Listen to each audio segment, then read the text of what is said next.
Magandang gabi mga kahuan, narito na ang ating ulat panahon ngayon. Narito po ang ating weather update. Shear line ay nakakaapekto sa may silangang bahagi ng Central Luzon hanggang Southern Luzon. Ang shear line ay resulta ng pagsalubong ng malamig na hangin at mainit na hangin. Yung amihan ay patuloy pa rin nakakaapekto doon lamang po sa Northern Luzon.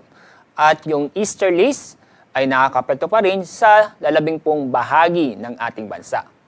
Kasalukuyan, wala po tayo na binabantayan na sama ng panahon, low pressure area o bagyo sa loob ng PAR at ganun din po sa may dagat na Pasipiko.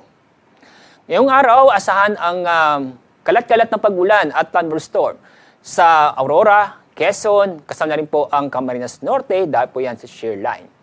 Mahinang pag-ulan naman sa lalabing bahagi ng Cagayan Valley at Cordillera.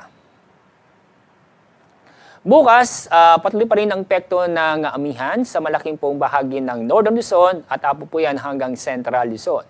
At yung shear line ay nakita ho namin na makaka-apekto doon po sa may Bicol region. Kaya sa Bicol region ay magiging maulap ang kalangitan na may mga kalat-kalat na pag-ulan at thunderstorm. Sa Cagayan Valley naman, Aurora at Quezon, maulap din ang paporin na may mga mahihinang pag-ulan.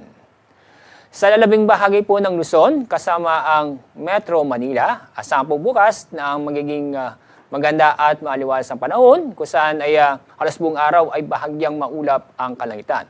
Pero may tsansa pa rin po ng mga isolated na mga pag-ulan.